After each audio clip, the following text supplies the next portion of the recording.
The stars had been quiet for 30,000 years.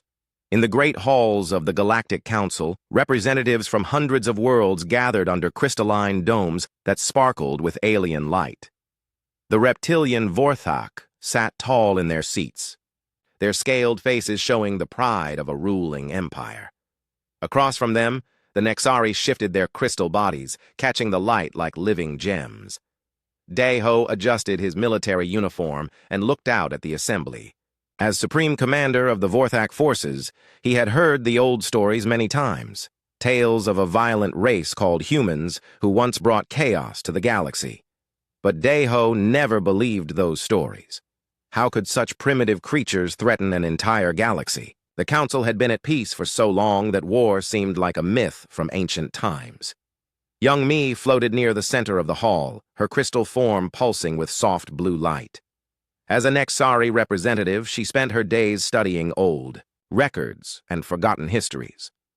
Unlike Deho, she believed the human stories were real. Deep in the archives, she had found fragments of data that spoke of terrible wars and burning worlds. But even she thought the humans were long dead.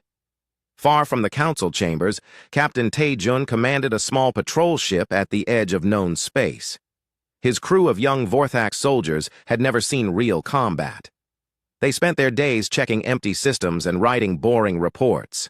Space was peaceful here, with only distant stars and floating rocks to keep them company. "Sir," called one of his officers, "we're picking up strange readings ahead." Taejun looked at his screens. Energy patterns unlike anything he had seen before were coming from what should have been empty space. The readings were massive, bigger than entire space stations. "Move us closer," he ordered. But keep weapons ready. As they approached, space itself seemed to bend and twist. Huge structures began to appear from nowhere, as if reality was tearing open to let them through. The ships were dark and sleek, made of materials that seemed to drink in light. They were beautiful and terrifying at the same time. "By the ancestors," whispered one of his crew. "How big are those things?" Taejun could not answer. The largest ship was bigger than a moon. Its surface was smooth and black, covered in patterns that hurt to look at directly. Smaller ships surrounded it like children, around a parent, but even these were larger than anything the Vorthak had ever built. "Send a standard greeting message," Taejun said, trying to keep his voice steady. "Maybe they're friendly." The message went out in Galactic Standard, the language all civilized races used. For a long moment, nothing happened. Then every system on Taejun's ship lit up at once. Lights flashed, computers hummed, and screens showed data flowing faster than anyone could read. "They're scanning us," his science officer reported. "But sir, this is impossible. They're reading everything about our ship in seconds. Our computers, our weapons, even our personal files." A new voice filled the bridge. It was cold and mechanical, but somehow felt more alive than any machine should. It spoke in perfect Galactic Standard, but with an accent none of them recognized. "Scanning complete. Genetic analysis finished. Biological markers confirmed. You are not human. Beginning phase. 1 protocols." Taejun felt ice in his blood. "Did you say human?" "Affirmative. Species classification, Vorthak. Historical records accessed. Your people participated in the Great Exile. Judgment has been recorded. The ship's systems began shutting down one by one. Weapons, shields, even life support started failing. But then, just as quickly, they came back online. You will return to your leaders," the voice continued. "Tell them the children of Earth have come home. Tell them we remember everything. Tell them the accounting begins now." "Wait!" Taejun shouted. "What do you want? What is this about?" But the massive ships were already fading from view, disappearing back into whatever impossible space they had come from. Only the smallest vessel remained visible for a moment longer. On its hull, symbols glowed briefly in ancient human script that somehow everyone could read. "We are coming." Taejun's ship raced back toward Vorthak space, every engine pushed to maximum. Behind them, space continued to ripple and bend as more structures appeared throughout the galaxy. Reports flooded in from every corner of known space. The ships were everywhere, watching and waiting. In the council chambers, emergency meetings began immediately. Deho stood before screens, showing the mysterious vessels. His confidence was gone, replaced by something he had never felt before. Fear. "These cannot be humans," he declared to the assembly. "Humans were weak. Humans were primitive. We drove them away 30,000 years ago." Young Mi's crystal body had turned deep red with worry. She had spent the last few hours searching through the oldest records she could find. What she discovered made her light flicker with terror. "Supreme Commander," she said, her voice carrying across the hall, "I think we need to reconsider what we know about humans. The old records speak of their adaptability, their ability to grow stronger through hardship. What if we didn't destroy them? What if we only made them angry?" More reports came in every hour. The human ships had appeared in every major system across the galaxy. They took positions near important worlds and trade routes, but they did not attack. They just watched and scanned everything around them. On the Nexari homeworld, Sun-Hee worked frantically in her laboratory. She was an archaeologist who had spent years studying human artifacts. Most people thought her work was useless. But now, everyone wanted to know what she had learned. "They're not gone," she told anyone who would listen. "They never left completely. Look at these patterns in their technology. They were building something, planning something. 30,000 years is not long enough to forget a wound like the one we gave them." As the days passed, the truth became clear. The humans had returned, and they were nothing like the primitive race that had been driven from the galaxy. These beings commanded technology that made the greatest Vorthak warships look like children's toys. They moved through space as easily as fish through water, and their smallest vessels carried more power than entire fleets. The galaxy held its breath, waiting to see what humanity would do next. In the council chambers, old enemies worked together for the first time in centuries, united by fear of something far more dangerous than any of them had imagined. The age of peace was over. The time of judgment had begun. The galaxy had never known fear like this. In every system, on every world, people looked up at their skies and saw the dark shapes of human ships hanging in space like storm clouds. The vessels did nothing but watch, but that somehow made them more frightening than if they had started shooting immediately. Hyunwoo stood on the command bridge of the largest human ship, looking out at the stars he had not seen for 30,000 years. He was tall and strong, but his eyes held the weight of centuries.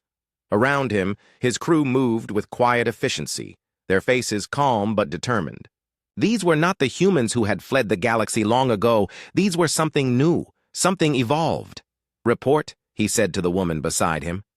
Ji-won pulled up displays showing hundreds of systems across the galaxy. She had been analyzing alien communications since their return, learning how their old enemies had changed. Her mind could process information faster than the greatest alien computers, but she still looked human enough. They all did on the outside. "The Vorthak Empire controls 60% of the galaxy now," she said. "The Nexari Federation holds most of the rest. Smaller species exist under their protection or rule. Total population, approximately 400 billion across all species. And they still believe they were right to drive us out? Most of them have convinced themselves we were monsters," Ji-won replied. "Their histories paint us as violent invaders who threatened galactic peace. They celebrate the day we disappeared as a holiday of liberation." Hyunwoo's face showed no emotion, but Ji-won could see the pain in his eyes. She remembered too. They all remembered. The burning colonies. The refugee ships hunted through space until their fuel ran out.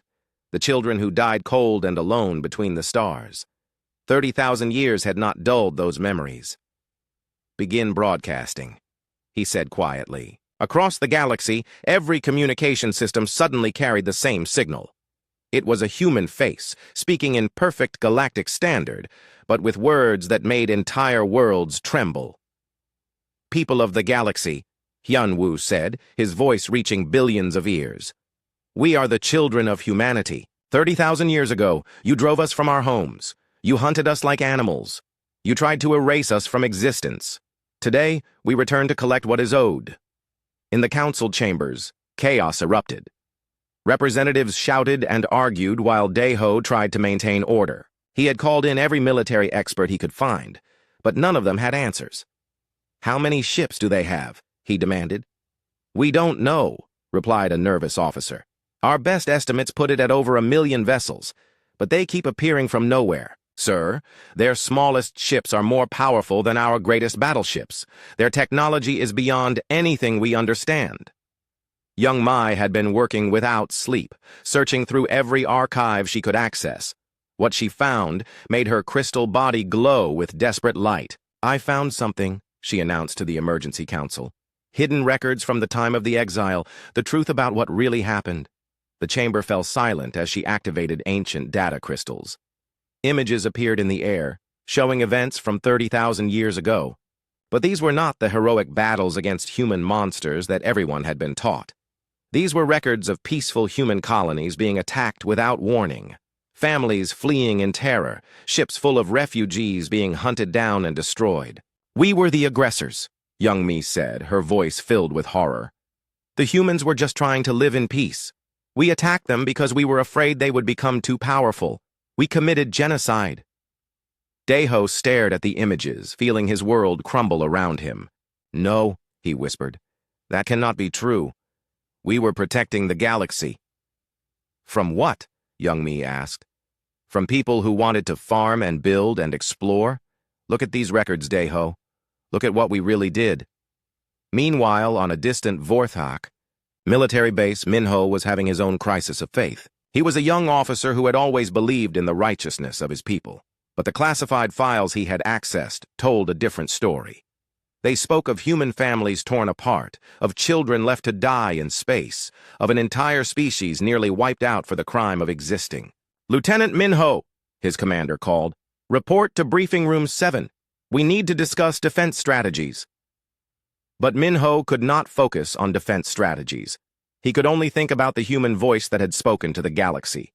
There had been no rage in it, no wild threats of destruction, just cold, patient determination.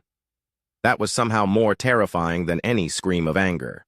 In Nexari space, Yunji was trying to establish communication with the human fleet. As a diplomat, she believed any problem could be solved through talking. But every message she sent was met with silence. "Please," she broadcast toward the nearest human ship, "we wish to discuss terms.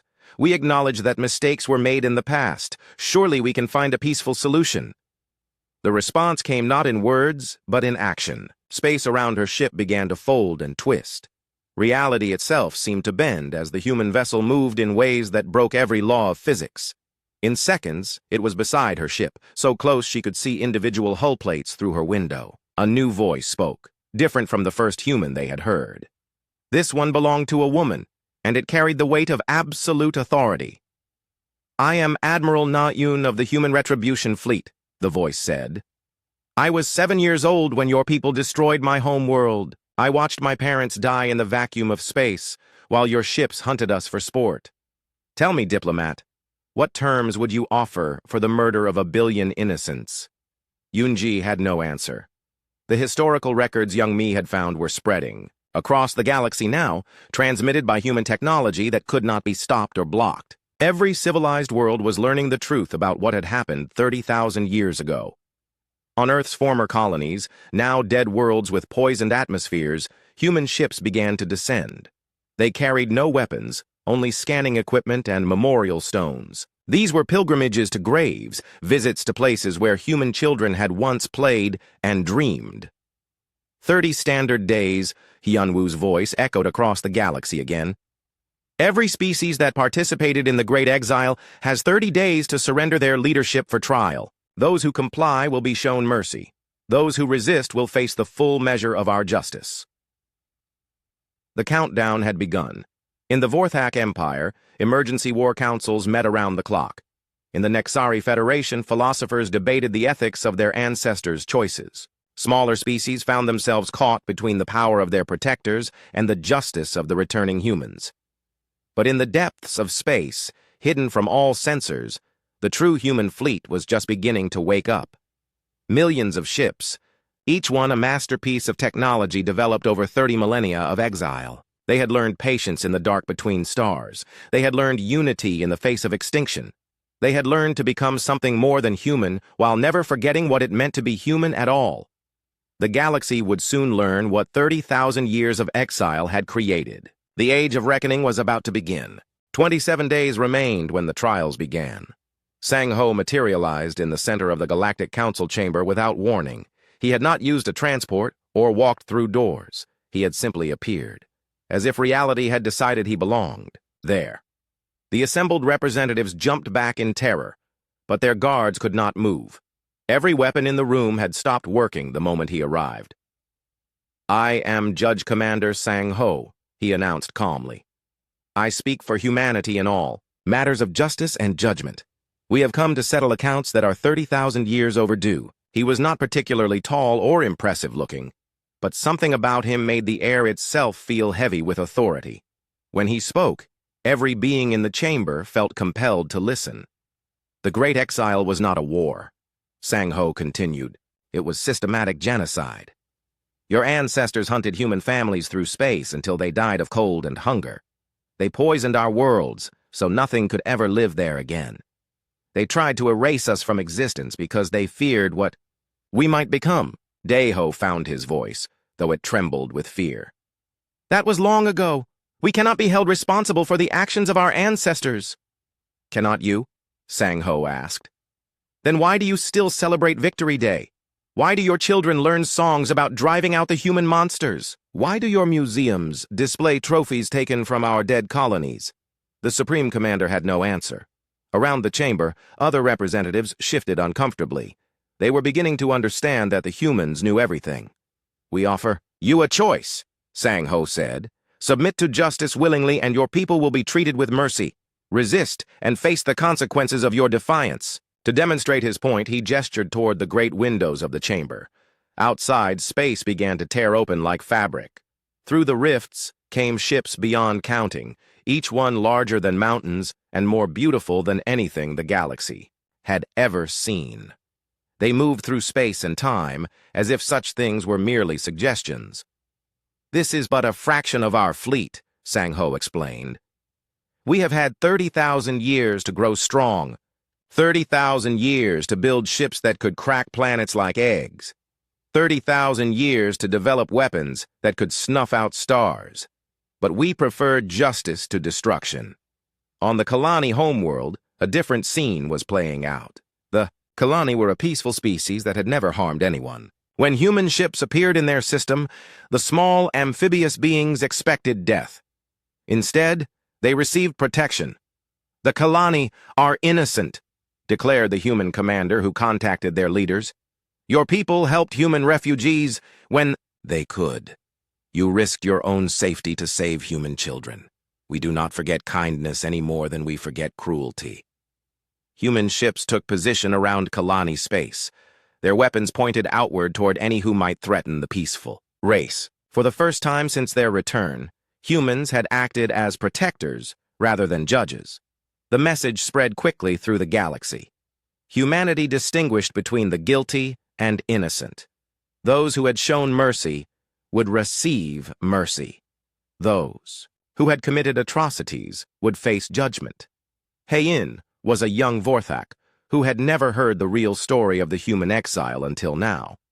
She led protests in the capital city, demanding that her people's leaders explain their crimes. Thousands joined her, carrying signs that read truth and justice in both Vorthak and human script. "We were lied to our whole lives," she shouted to the crowds. "Our ancestors were not heroes. They were murderers. And now our leaders want us to die to protect their lies." Minho had left his military post to join the protesters. He could not serve an empire built on genocide.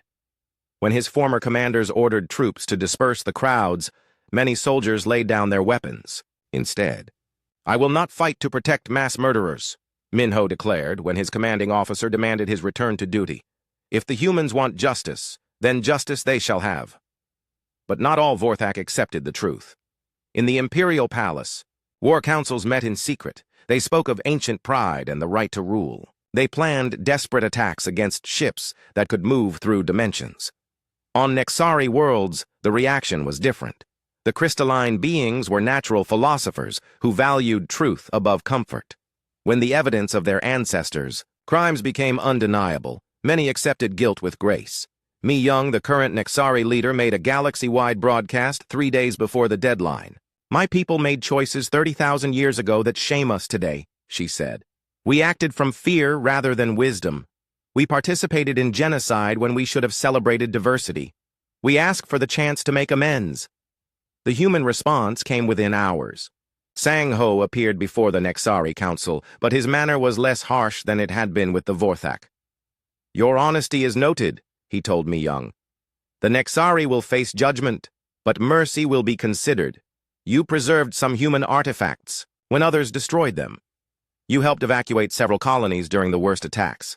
These actions do not excuse your crimes, but they demonstrate capacity for growth." As the deadline approached, the galaxy divided into 3 groups.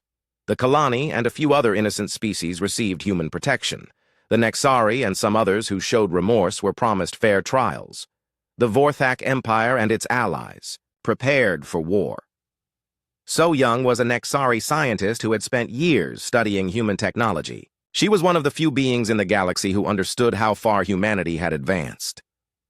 "They don't use matter and energy the way we do," she explained to anyone who would listen. "They've learned to manipulate the fundamental forces of reality. Their ships don't move through space, they convince space to move around them. Their weapons don't destroy matter, they simply ask it to stop existing." Her words spread terror through military circles. How could anyone fight enemies who had mastered the universe itself? On the last day before the deadline, Hyun Woo made one final broadcast to the galaxy. "Tomorrow the accounting ends and judgment begins," he said. "Those who have accepted responsibility for their crimes will be treated with justice. Those who continue to deny their guilt will learn why we spent 30,000 years preparing for this moment."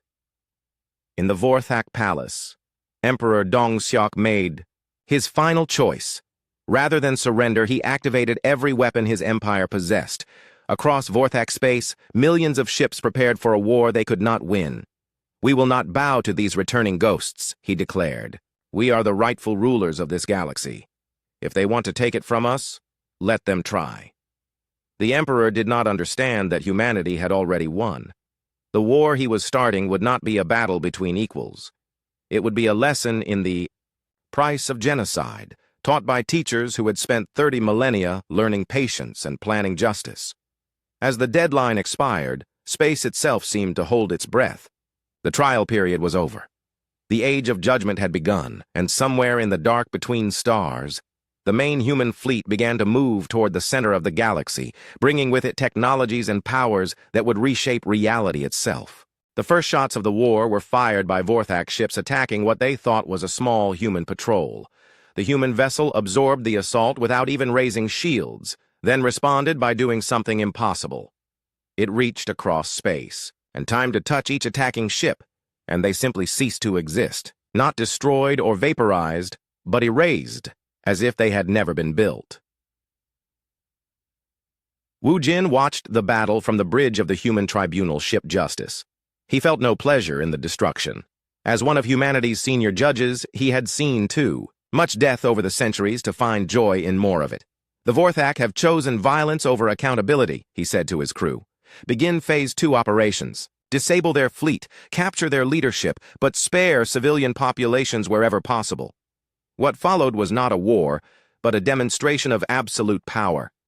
Human ships moved through Vorthak space like living things, their hulls shifting and flowing as they adapted to each new challenge. They passed through solid matter when it was convenient, existed in multiple dimensions simultaneously, and moved backward through time to prevent attacks before they were made. On the Vorthak homeworld, citizens watched in terror as their greatest warships were plucked from space by invisible hands. Entire fleets vanished in bursts of light that seemed to burn reality itself. But the human ships did not attack cities or harm civilians. They came only for those responsible for ancient crimes. Na-Un led the assault on the Imperial Palace. She had been the child refugee who survived the destruction of her world, and now she commanded fleets that could remake galaxies. Her ship landed in the palace courtyard with gentle precision, despite being larger than the building itself. Emperor Dongseok met her in his throne room, surrounded by his guards. He wore his finest robes and carried the ceremonial sword of his ancestors. "I am Emperor Dongseok, rightful ruler of the Vorthak," he declared. "I do not recognize your authority." Na Yun studied him with eyes that had seen too much history. Your ancestor, Emperor Cavell, gave the order to poison the human colony on Kepler-7. 300,000 people died slowly over 6 months as their air turned toxic. I was there. I remember their faces. That was 30,000 years ago. To you, perhaps. To us, it was yesterday. Nayun gestured, and the air around them filled with holographic images. They showed the dying colony in perfect detail, every moment of suffering preserved in human memory. We remember everything, Dong-seok. Every crime. Every victim. Every moment of pain your people caused. The Emperor's guards tried to attack, but their weapons passed harmlessly through Nayun's form. She had learned to exist partially outside normal space-time, making her untouchable by conventional means. You will stand trial, she continued. You will answer for every crime committed in your empire's name, and if you are found guilty, you will face justice. Across the galaxy, similar scenes played out on hundreds of worlds. Human tribunal ships materialized in government centers, military bases, and private homes. They came not for entire populations, but for specific individuals whose names were recorded in vast databases of war crimes. Kyung-ho was a Vorthak general who had personally led raids against human refugee ships. He was dragged from his retirement home by beings who looked human, but moved with inhuman grace and precision. "This is madness!" he screamed as energy bonds held him still. "I was following orders. I was protecting the galaxy from human expansion." The human soldier who arrested him spoke with quiet sadness. "General Kyung-ho, you destroyed 17 refugee ships containing 43,000 civilians, men, women, children, and elderly fleeing for their lives. You called it pest control in your official reports. They were invaders. They were families looking for new homes. Your own records show they had no weapons, no military vessels, nothing but desperate hope for survival. You hunted them for sport. The trials began immediately. Human judges materialized in great halls of justice that appeared from nowhere, complete with viewing galleries for the public and perfect recording systems that could not be tampered with. Every proceeding was broadcast across the galaxy, so all could see how justice was administered. The evidence was overwhelming. Humanity had preserved everything: video recordings, audio transmissions, personal journals, government documents, military orders. 30,000 years of preparation had allowed them to build an unbreakable case against their persecutors. Some defendants tried to justify their actions. Others claimed they were just following orders. A few attempted to argue that humans were naturally violent and dangerous. All of their arguments crumbled before the weight of evidence. But humanity's justice was not simple revenge. They distinguished between different levels of guilt. Leaders who ordered genocide faced the harshest punishments. Soldiers who committed atrocities by choice received severe sentences. Those who had been forced to participate against their will were treated with mercy. Mi Young voluntarily appeared before the Nexari Tribunal. As the current leader of the Nexari Federation, she accepted responsibility for her people's historical crimes. "We cannot undo the past," she told Judge Wu Jin, "but we can learn from it. The Nexari people wish to make amends for our ancestors' choices." The Nexari preserved some human cultural artifacts when others sought to destroy them all. Wu Jin acknowledged. "You helped evacuate 3 human colonies during the worst attacks. You showed mercy when mercy was rare. This does not excuse your participation in genocide, but it demonstrates growth potential." The sentence for the Nexari was significant but not crushing. Reparations to be paid over 1,000 years, mandatory education programs about the value of all sapient life, and the establishment of memorial sites honoring human victims. They would remain free but supervised. The Vorthak leadership faced harsher judgment. Emperor Dong-seok was found guilty of maintaining and celebrating genocidal policies. His sentence was exile to a barren world where he would live out his days contemplating the weight of his ancestors' crimes. "This is not justice," he screamed as the sentence was read. "This is revenge." Judge Wu Jin's response was calm and measured. "Justice, your former majesty, is giving you the chance to live that you never gave to human children. Revenge would be erasing you from existence as casually as you erase them. We choose justice." Throughout the proceedings, something unexpected happened. Many younger aliens began to understand and accept the human perspective. Minho and Hai-In became leaders of a movement that demanded their species acknowledge historical guilt and work toward redemption. "We cannot change what our ancestors did," Hai-In told crowds of Vorthak protesters. "But we can choose what we do now. We can choose to be better." Her words resonated across the galaxy. Entire planets began holding truth and reconciliation ceremonies. Monuments to human victims appeared on worlds that had never seen a living human. Memorial services were held for people who had been dead for 30 millennia, but were finally being mourned. The human response to this genuine remorse was swift and meaningful. Protective fleets were stationed around worlds that showed sincere repentance. Technology sharing began with species that demonstrated real commitment to change. Trade agreements were offered to civilizations that embraced the new understanding. But for those who remained defiant, judgment was swift and absolute. Planets that refused to surrender war criminals found their entire military infrastructure disabled in moments. Governments that tried to hide evidence discovered that human technology could read data from quantum fluctuations in empty space. As the trials neared their end, a new galaxy was taking shape. Species that had been enemies for millennia were working together under human oversight. Young aliens who had grown up hating the memory of humanity were now learning to see them as teachers and protectors. The age of lies was ending. The age of truth had begun. And at the center of it all, humanity stood not as conquerors but as judges, administering justice with the patience and wisdom they had learned during 30,000 years of exile in the darkness between stars. The war ended not with explosions, but with silence. The last Vorthak stronghold surrendered when its defenders realized their weapons could not even scratch the hulls of human ships.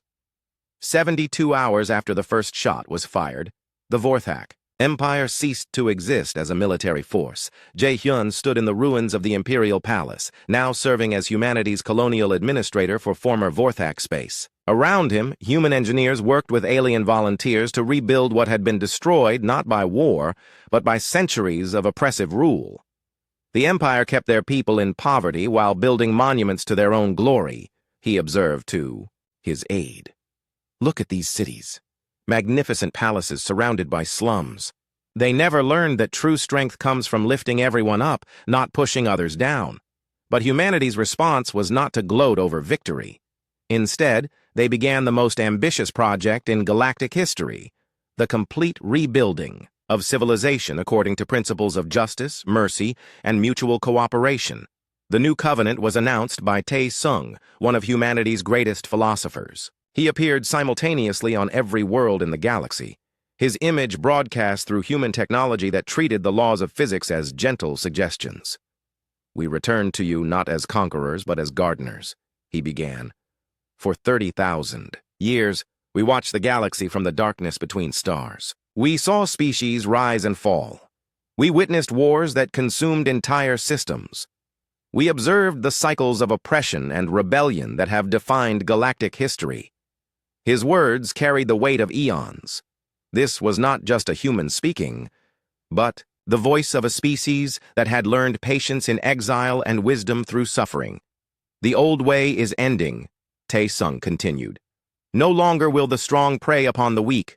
No longer will fear and hatred drive the choices of entire civilizations. Today begins the age of the new covenant, where all sapient life has value and all species have the right to grow and flourish." The terms of the new covenant were unlike anything the galaxy had ever seen. Humanity would serve as protectors and judges, but not rulers. Each species would govern itself according to its own nature and needs, but under guidelines that prevented oppression and genocide. Technology would be shared freely among those who proved they could use it responsibly. Worlds that had been poisoned during ancient wars would be restored to life. Species that had been enslaved would be freed and given worlds of their own. Se-jin was one of the first aliens born under the new covenant. She was a young Vorthak, whose parents had been part of the resistance movement led by Hai-in and Minho. Unlike her ancestors, she grew up learning the true history of the galaxy and the real meaning of human sacrifice. "Tell me again about the exile," she asked her teacher, an elderly human named Chang-min, who had volunteered to educate young aliens. Chang-min's eyes grew distant as he remembered. "We were not perfect people," he said gently. Humans made mistakes just like everyone else. But we dreamed of a galaxy where different species could live together in peace. When the other races drove us out, they thought they were solving a problem. Instead, they created a much bigger one. How? They taught us that survival required strength, that mercy without power was meaningless, that justice delayed was not justice at all. We spent 30,000 years becoming strong enough to ensure that genocide could never happen again to anyone. The education centers that appeared on every world told the full story of galactic history, including humanity's own failures and mistakes. They did not paint humans as perfect beings, but as a species that had learned to grow beyond its limitations. Eugene served on the new Interspecies Council that governed galactic affairs.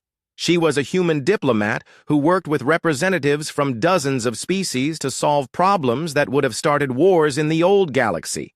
The Kalani want to expand to 3 new systems, she reported during a council meeting. The Vorthak colonists in those areas are concerned about resource competition. In the old days, such disputes had been settled by whoever had the bigger fleet. Now they were resolved through negotiation, compromise, and human mediation when necessary. The Kalani have been excellent galactic citizens, noted the Nexari representative. They should have priority for expansion rights.